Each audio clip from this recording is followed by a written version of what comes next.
Well, hello, everybody. My name is Gina Meinertz, and my role is the Assistant Superintendent and Transformational Leader or Transformational Coach in Spring Grove. And we'll just all introduce ourselves and then we'll start the slides. Rachel, do you want to go next? Sure. I'm Rachel Udstun. I'm the superintendent here in Spring Grove. Stacy, you want to go next? Yes, Stacy Schultz. I'm a classroom teacher this year, multi-age 3, 4, 5, outdoors. And then Roland, go ahead, next. My name is Roland Bierke and I'm a student at Spring Grove Schools. I'm Ava Olerud and I'm an 11th grader this year. I'm also part of the StudentCentered Network, which was talked about a little bit in the video.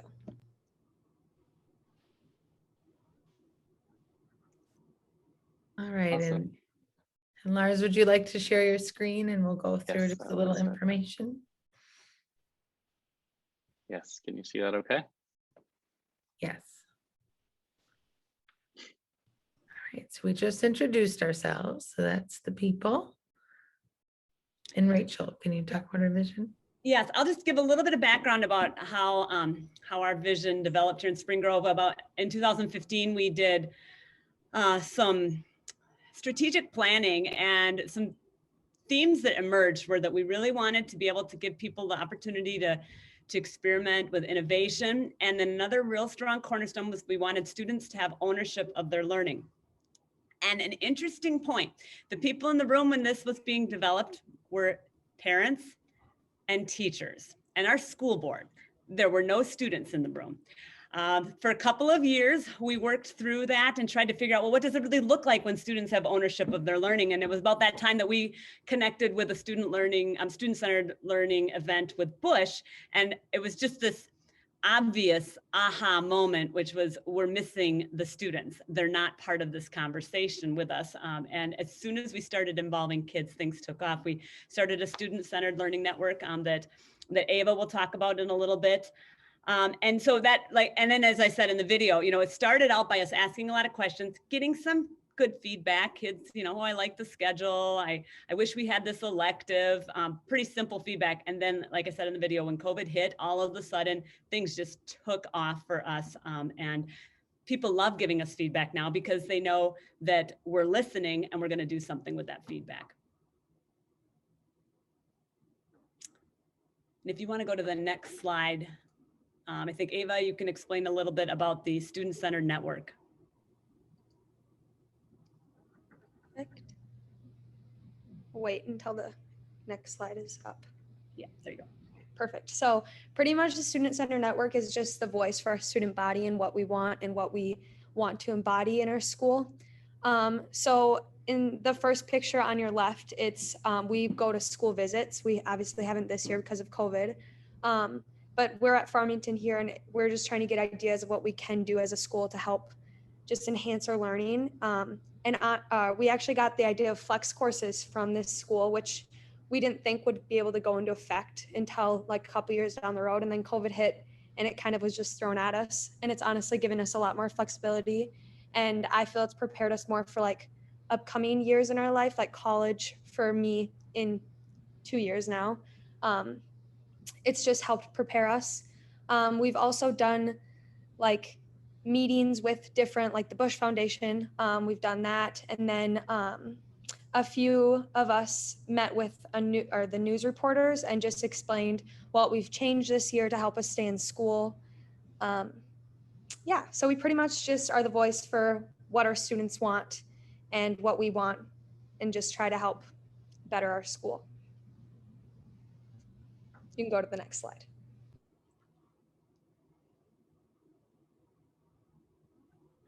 And something that we have implemented in the last couple of years are our profile of a learner competencies. We used our community feedback and parents and students to create what we really highly value. We're actually missing one from this. There's also wellness. And we've done further work with these this year, and we're going to be creating progressions that will take our students from kindergarten all the way through 12th grade, where they can self-evaluate and work with their teachers and their parents to communicate about how well they are solving problems. And Are they a bit able to learn from failure and things like that? And so we're very excited to have this be part of our conversations as our students are growing over time. You can go to the next slide. And Roland, do you mind sharing about your outdoor classroom experience? So the outdoor classroom, I think, is very fun because, well, we're learning new things outside, and one good thing is that you don't have to wear a mask too. And yeah, I think so.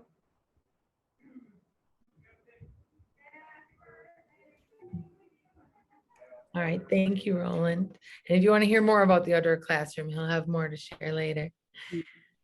And since we're on that slide, Roland, tell us where we go every Thursday. We go to the Spring Grove Bird Trail. Yep. And what are some of the things we've done down there? Well, we've gone in the creek down there, and we have, well, sort of just walked the trail and found new things and all that kind of stuff. Wonderful. And to add to that real quick, we have 3 outdoor teachers, and we're doing PLCs within our outdoor classroom network. So that way we're kind of on the same page as far as reaching out to families and students. And we do have siblings that are in multiple outdoor classrooms. Thank you. Thank you, Roland.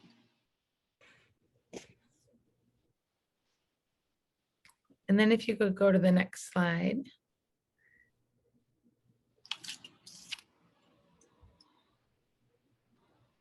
Yes, you can see us in our outdoor classroom. That's Roland in the blue jacket there.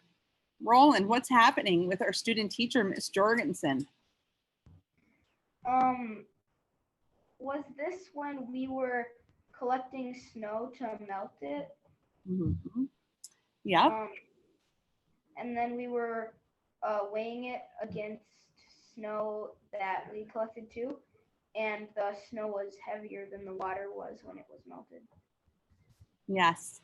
And then as you see, we're in a circle, and that's something in the outdoor classrooms we could talk, it could be its own slide, but that power of being in a circle kind of, when Ava was kind of talking about classrooms and voices, and Rachel and Gina talking about this whole circle of community, teachers, students, and what that is putting us into is that design cycle, is action, it's research that we're doing firsthand. So we can read, we can read, my student class was just coming back in, a little distracted. But the action research design cycle, there was a team of us teachers who worked because of the Bush Foundation through 2 revolutions, that we put action research into play, meaning that we took something that was happening in our classroom with our students, and we had student voice, whether it was through surveys that we did, observation, but using that word circle again. Anytime you're doing design research, you're defining, you're discovering, design, discover, implement what worked well. My body's even moving. And as my body's moving, you have those joys, those ahas, but you also have those days where you go, oh, what are we going to do tomorrow? And bringing it back to the students in that morning meeting. Also, you can see the doodle, the scribble, that visual of messy. Design work is messy and hard, and we have to use that term.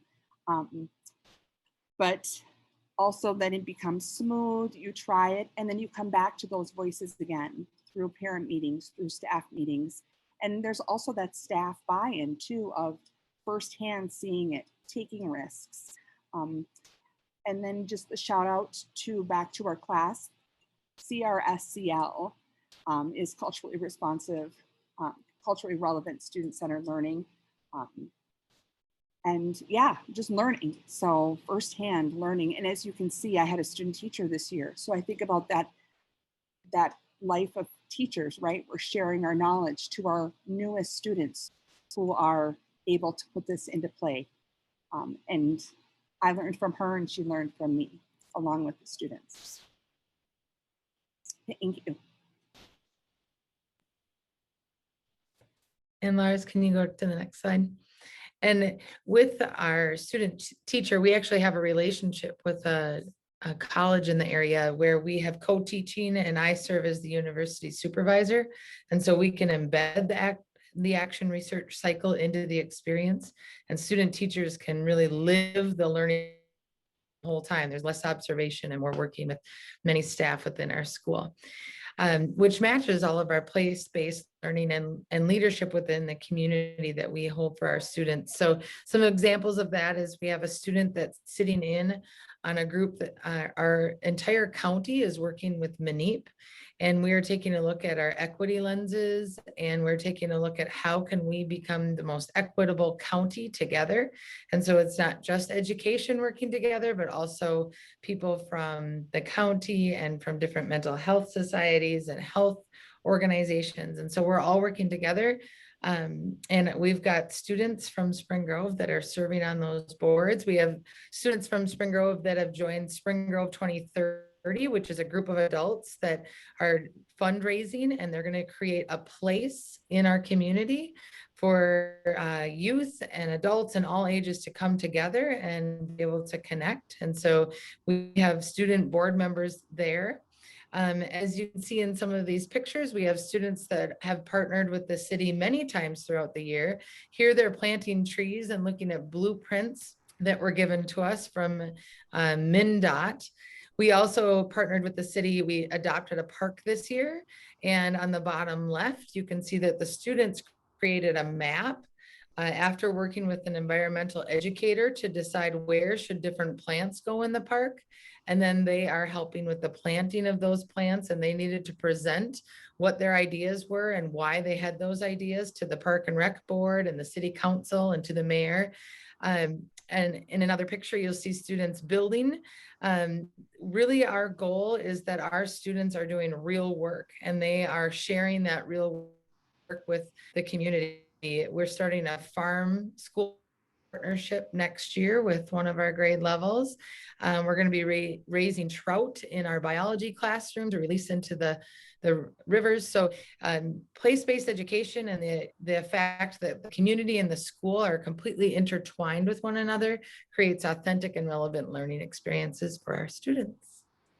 And one more slide, please, Lars. Oh, two more. This is Stacy, I believe. All right, storylining. Starting last summer, Gina led us through just some background on what we know as educators.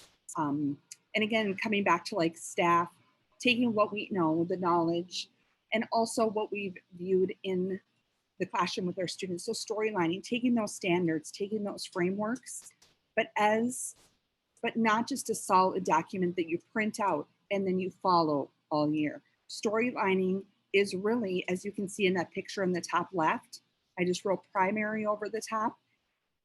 It's the kids' hands. You can see the teacher, helping those younger kids get their words down, but that is their voice. Those are their questions. And again, at the beginning of the unit, those wonders, that's what they dive into.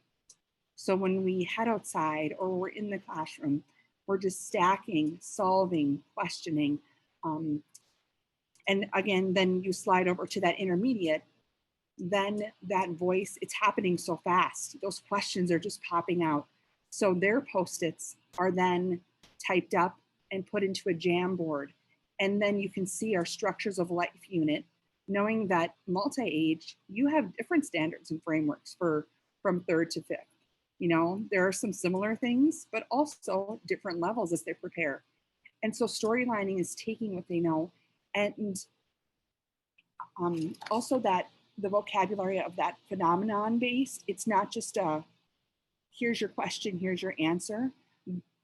It might be the middle of the year or the end of the year, with 2 weeks left in school. What are they still solving? Those questions they came up with, what were they connecting? from snow this winter to now when we're down in the creek when it's almost summer. A couple things, it kind of comes back to that action research. There's a couple, snapshots from my actual storylining document.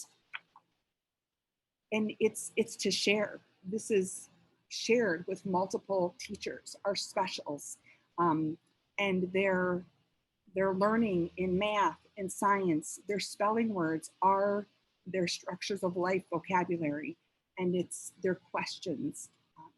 And you can see the numbers, we're still fitting that in, but storylining, it's a map. But coming back to that design cycle to it, storylining can get really messy because you have so much and you want to cover it all. But back to, who is it for? Is it for you standing at the front, or is it the students who want to get their hands in there and want to know more? And again, visual, planning together, and feeling successful. What is that end? Instead of giving them two choices, is it a brochure or a video? Is it something they built or created, or do they tell about it? So it's awesome storylining. Okay, and the last slide there, and this is, we're just going to talk a little bit about our process with human-centered design, but if you have questions, feel free to put those in the chat, and we'll start working on those, or else also you can just unmute yourself to ask questions too in a moment. But what we did, we call it human-centered design. We collect feedback, we design some kind of a prototype. Once we get going, we look for hidden voices, and then we look at revising that prototype. And it's been so freeing to do work this way. Prior to this process, I think I always felt so consumed with getting it right and having the answer. And sometimes that just forces you to move into you just stand still because you can't ever figure out exactly what it is.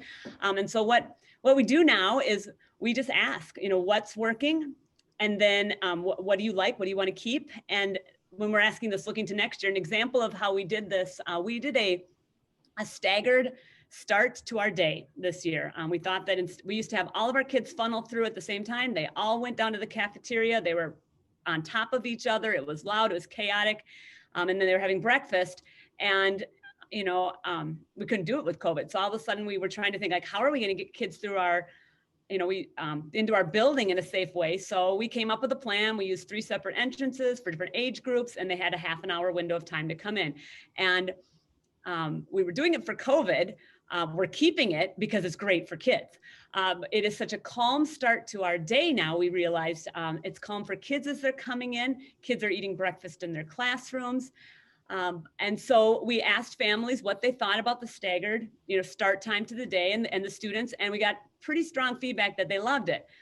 But there were these hidden voices. And so we thought, and those hidden voices were saying, I don't like it. Well, we dug a little deeper, and it was often our lower elementary parents were saying, the day starts, it's a little late for me. So I don't like the staggered start because I used to be able to bring my kid to school a little earlier. And now we have to come a little later. And we said, so if we shift the staggered start time to earlier, we're okay. Yeah.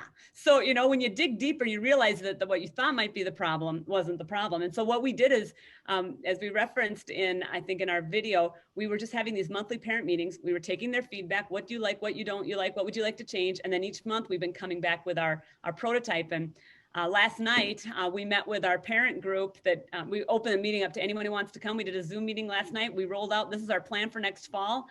What do you think? And we just got all these thumbs up because I think they feel like we've been a part of this process all along. We've given you our feedback. You've taken our feedback into account. So it was a great meeting, and we feel really well positioned for next fall.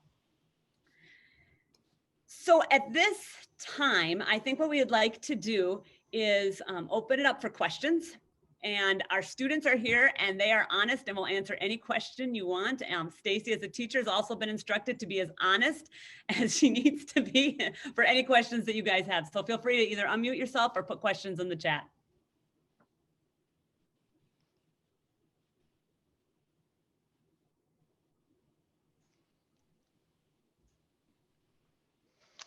Say, I have a question for the group. First, I think your team's doing great work down in Spring Grove. It's really interesting to hear about what's going on. This is maybe a question Maybe this is a question for you, Ava. Really curious about the student-centered network piece, because we've heard about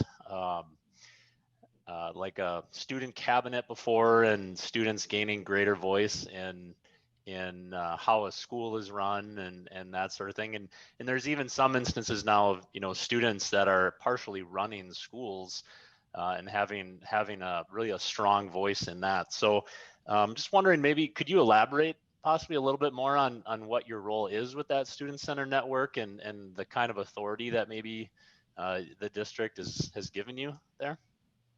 I feel like, so we work with Mr. Challenger, principal mostly, and he runs like a lot of things that they're talking about with us. He ran like the staggered time with us before they talked about it and just like asked if we liked it. And we all did. Like, it's really nice to not have to like, kind of run past the little kids. Like, it's just kind of different. And then for Wednesdays, we have Wednesdays off this year as like just a virtual day. And he's asked us like opinions on that. And most people do really like it, but like the teachers say, it kind of shortens our amount of time on like what we can learn and what, like what they can do. So I'm not exactly sure what's going to happen with that, but they're going to try their hardest to make it still like a flexible day.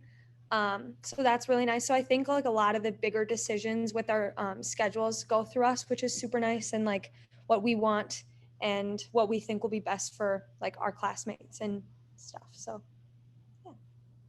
Thank you. And I'm going to add one thing, because I don't know that Ava would even know that this is unusual, but this is unusual to me and my many years of education. When we were working on our profile of learning, we asked our students, our parents, and our staff, like, what should be some of those key things that we're looking at?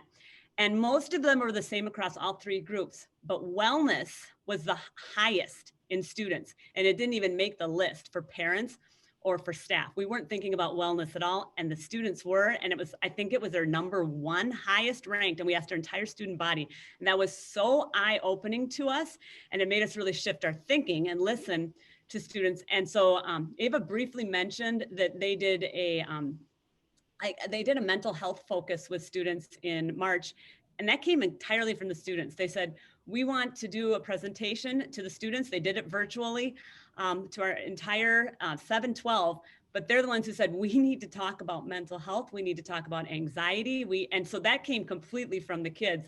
And maybe you think that happened in Spring Grove before you were in 11th grade, Ava, but it didn't. And so that, I think they feel more empowered in their voice. They really can use their voice to do things that they think they need. And kind of going off of that too, with like the presentation we made for just like making students be aware of like empathy, and that people have different, home lives, and like how we can treat people different. We really want to create a safe place. So right now for next year, our main goal is like creating groups that during our office hours, which like is an hour lunch period during that we get to like talk to teachers about homework that we're missing, or like a question that you have. We want to make groups where people can feel like they can go talk about their problems and be comfortable. And like, I don't know, I just think it's very important for, especially with COVID, I think we've all kind of realized that it's nice to have people to talk to, and some people don't have that as much as others. So it's just been cool to be able to be a part of that and like create groups like that.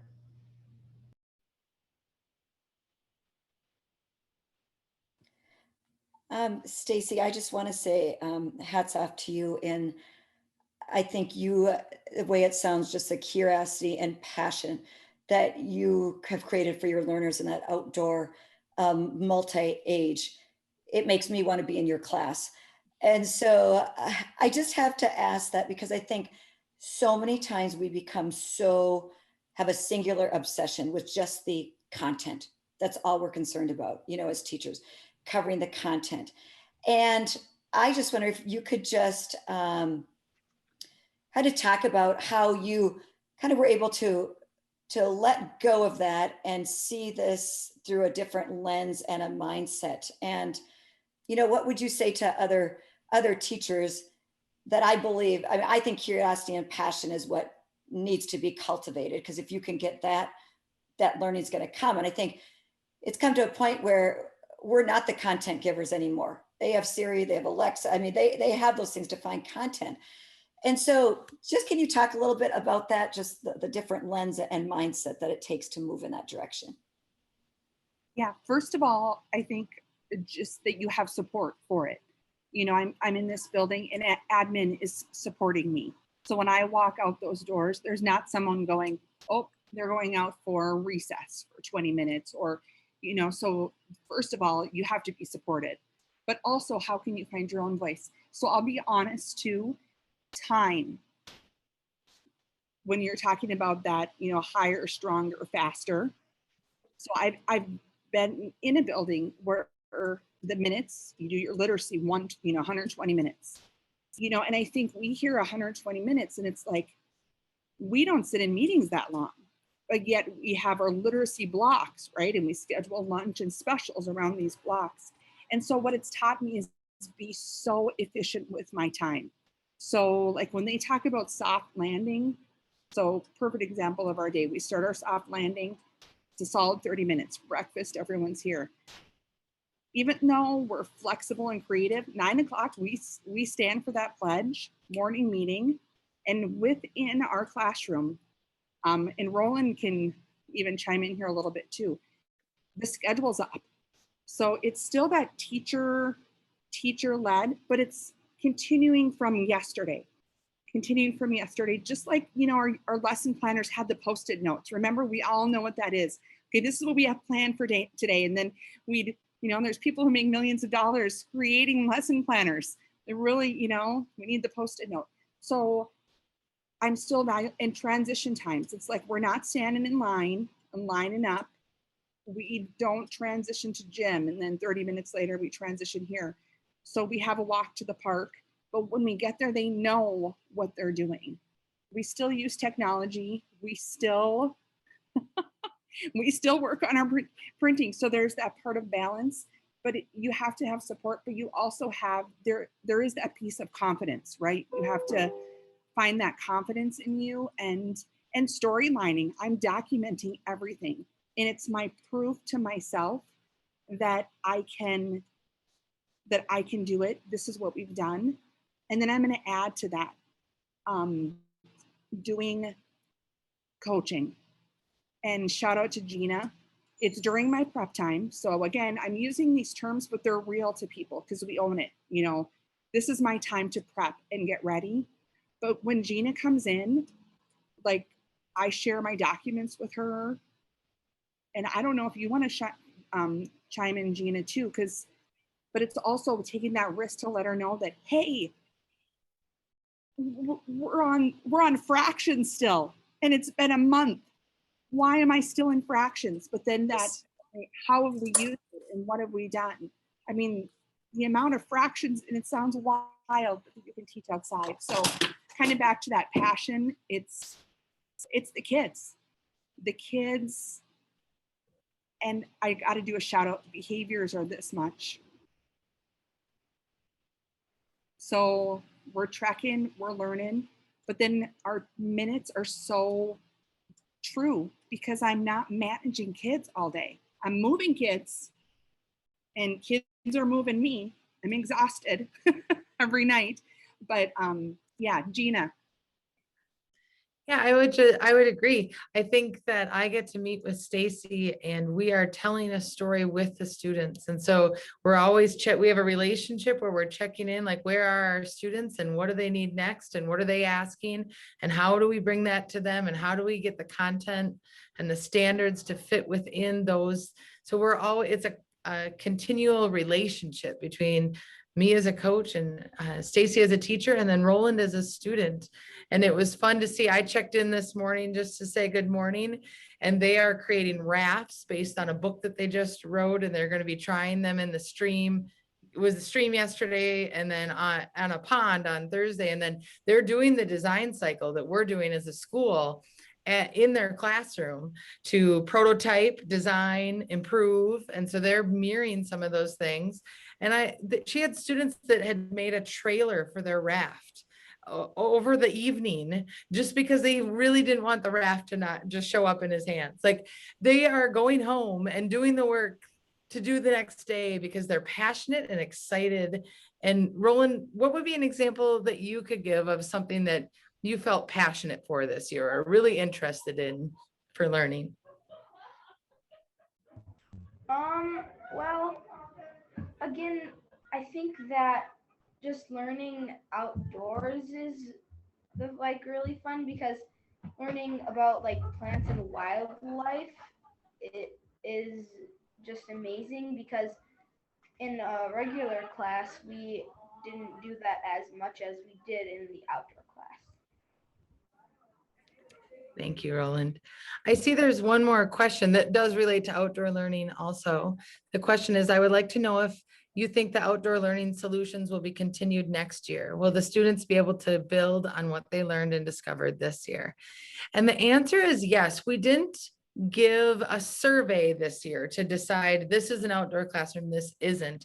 But that was more based on the teachers that lived outdoor learning because at least from what I'm hearing from those teachers, they can never turn back.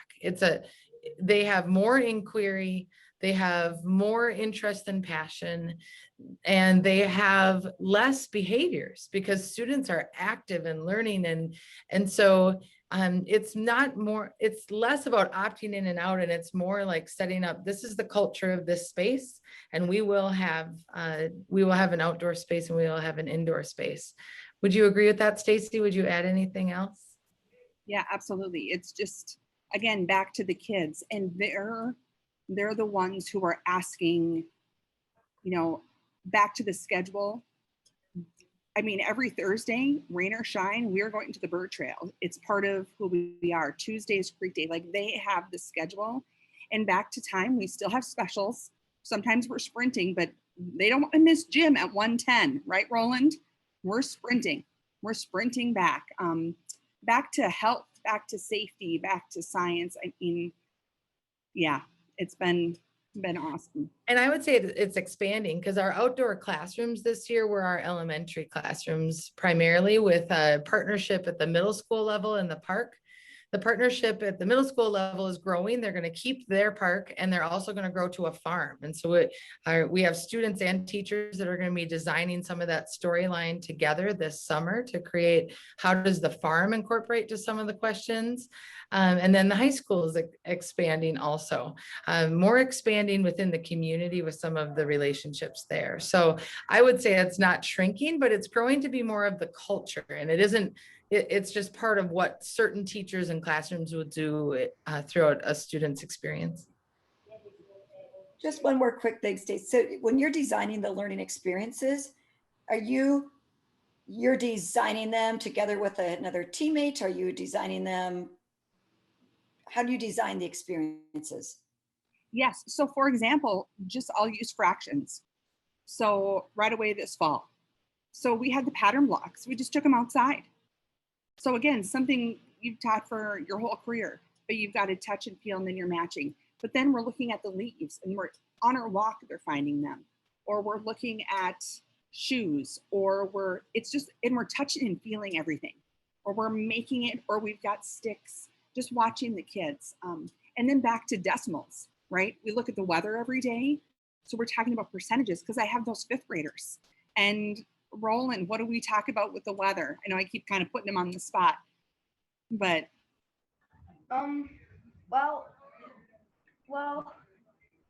think the weather is just kind of part of the outdoor learning experience because even if it's raining or snowing, we can still just go in our shelter and stay warm and dry. And we talk about percentages, right? And then we were rounding the percentages. So again, they're looking at that data, and that's part of the morning meeting that's up, so you can click. And again, they're part of everything, kind of like even Ava was talking about attendance, especially with COVID, back to that community. We can't sit in our circle, right? The circles that we want to talk about, but where are people at? Who's here? And back to technology, kids know before school, even at this young age in 3rd, 4th, and 5th, who has the dentist appointment. And then back to math concepts with perimeter. I was thrilled for my 5th graders to take the MCAs, because think about all of the science. I mean, just, we were doing fractions with apples that you think about that are the primary grades, but we're just building on to top of that. And back to, state standards were structures of life. That is truly what every classroom in third grade is doing in the state. And so we have crayfish in the classroom. What else did we have in our classroom this year, Roland? We had chicks and plants. So again, stacking is because really third grade, but then, talking about reproduction, which we're talking about fifth grade. So back to following what we know, but those experiences are coming from the questions that the kids, kind of the Jamboard. And the Jamboard, my first experience was in our coursework, in our CRSCL Wednesday night class, so some of my teaching ideas are coming from my peers and the classes I'm taking at night. And Stacy, you also named the PLC. So there's an outdoor PLC and they share their storylines. They share some of the gardening initiatives, the grant writing to get some of the supplies, some of those planning. All of the outdoor teachers work with the transformational coach kind of position. And then we also got some of the ideas from our outdoor classroom by partnering with a city in Norway, actually. We had emailed some people that we knew and they started sharing pictures and saying, this is how we're getting through COVID. We're moving outside. And so there's been a lot of connections around having that happen. I think sorry. Go ahead. Okay, I think kind of going off all that too, like almost the newness of all of it has kept us more intrigued. Like in the high school, I feel like we are more intrigued during class because there's more going on. And I think the teachers and like the staff has done a really good job of keeping us intrigued. Like we've done like a TikTok challenge and like other things like that, just to keep us like involved with each other and just like having fun with like little things like that. I just wanted to We add. only have about, go ahead. All warmed up. As far as the outdoor classroom too, we still use Seesaw. We still use Google Classroom. Just Roland today was, looking at that schedule. Where are we supposed to post or share? We have a field trip tomorrow. So they're writing those 15 facts about Beaver Creek. We're going somewhere tomorrow. I didn't have to stand at the front, show the website and give the speech about Beaver Creek. They had to share their 15 facts and then they recorded their voice reading them. Because, last 2 weeks of school, it's hard to pull that guided reading group together outside or inside. So again, hearing their voice about, something that's happening tomorrow. So again, front loading that information. I was just going to ask if we have only a few minutes left. I was just going to ask if anybody else had other questions they wanted to put out there.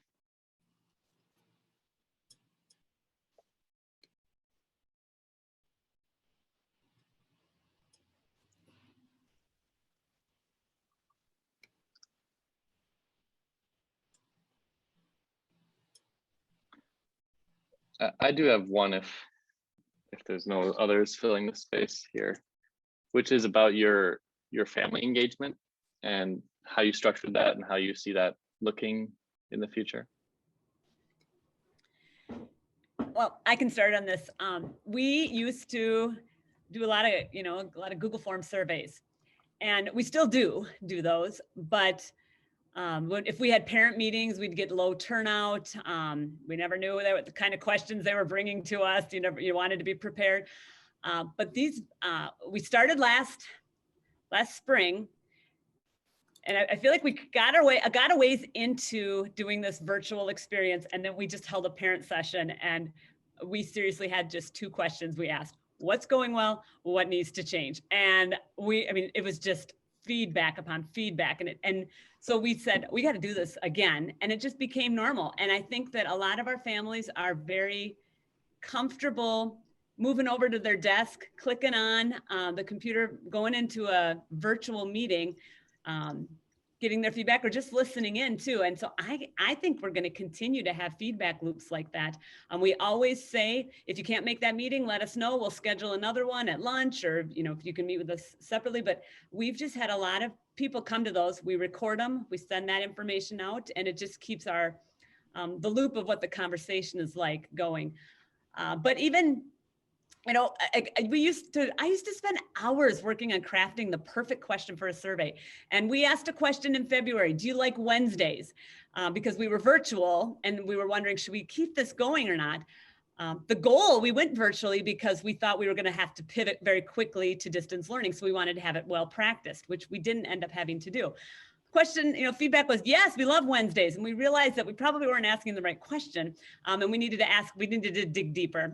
They started to talk about like that they liked Wednesdays, but maybe the rigor wasn't the same in every class. And you know, we started to ask the questions in slightly different ways. And do you wish that there was a career and college readiness focus? Yes, we got a lot of feedback and a lot of ideas from that. So we just send out surveys pretty regularly now, 1 or 2 question surveys, and we quick let people know what the results are. And because they're short and quick and they aren't lots of like extra, there's always room for a comment box, but there aren't a lot of those. People give us that feedback a lot faster, I think now. And also because they know that if we ask about Wednesdays, if they don't tell us, we're going to take the feedback we got and do something with it. So they know the feedback matters. Another thing too that we mentioned in the video, but not a lot afterwards was we've been trying to do a lot of empathy interviews too, and you can't do an empathy interview with everyone, but that we really try to, you know, pull a few people out, dig out those hidden voices and just sit down with students. And Gina, I don't know if you want to talk about that anymore. And an empathy interview is really something that we dig into if we're hearing a hidden voice, and sometimes it's positive and sometimes it's negative, but instead of just like either avoiding it or just going with the majority, we need to find the reason behind that thinking. And we value all thinking. And so we're not going to skip over and just go majority rules all the time. Instead, we're going to dig deeper. And often we find what is that barrier that they are seeing that might even not lead to them actually feeling a separate, completely different idea, but instead there was something that we weren't looking at or not asking about that we need to shift on and think about more deeply. And so having relationships with our families where we respect them enough to dig deeper helps them to keep wanting us to give that feedback again and again. So speaking of feedback, I'm putting in the chat here a brief survey. I realize this has been a roundtable conversation, so it's, you know, been more of an informal conversation, but please take a moment to complete that survey. And we are at time for our session today. So please join me in thanking again our roundtable hosts today, the folks at Spring Grove. You've been so generous with your time, and this video and this recording will be posted and shared afterwards for other attendees. But yeah, thank you again. Any closing words before we sign off for today?